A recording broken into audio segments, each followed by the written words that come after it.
Myanmar के सीमावर्ती राज्य में चीन में सेना ने विद्रोही लड़ाकों पर हवाई हमले करके उन्हें भारतीय सीमा में खदेड़ने की कोशिश की थी।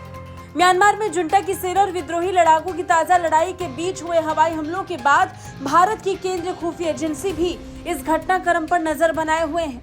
इस इलाके की सुरक्षा की जिम्मेदारी असम राइफल्स की है, तो सेना भी अलर्ट पर है। वहीं म्यांमार पर भारत की तरफ पड़ने वाले चीन को लेकर कई जानकारियां मिल रही हैं। रॉयटर्स की एक रिपोर्ट में एक और फ्रंट से शुरू हुई जंग में ड्रोन का इस्तेमाल किया गया और फिर म्यांमार जुंटा ने बमबारी शुरू की।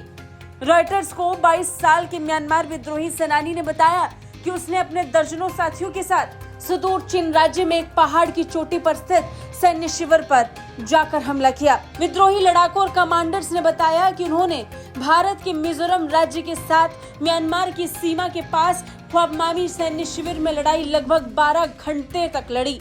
रिखवादर में एक और सैन्य शिविर पर कुछ ही घंटों के बाद विद्रोहियों ने कब्जा भी कर लिया, जो जमीनी स्तर पर विद्रोह के लिए एक महत्वपूर्ण जीत की तरह है, जो 2021 के तख्ता पलट के बाद से चीन राज्य में पैदा हुआ, जब म्यांमार के जनरल ने लोकतांत्रिक रूप से चुनी हुई सरकार को हटाया था। बता दें, जातीय चीन सेनानियों ने कहा कि उन्होंने सैन्य ठिकानों पर बम गिराने के लिए ड्रोन का इस्तेमाल किया और जुंटा सैनिकों ने जवाबी कार्रवाई की, जहां कभी कभी मोर्टार का भी इस्तेमाल हुआ।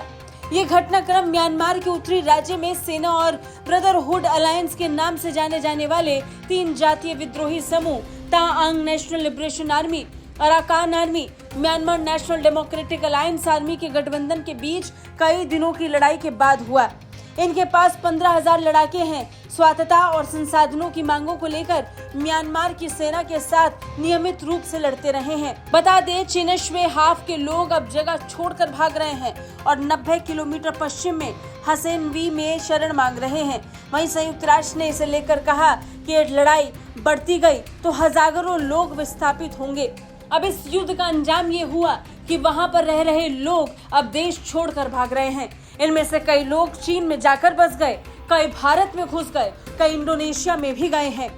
बात अगर भारत की करें तो अब तक 2,500 से ज्यादा लोग भारत में प्रवेश कर चुके हैं, जिनमें म्यांमार की सेना के जवान भी शामिल हैं।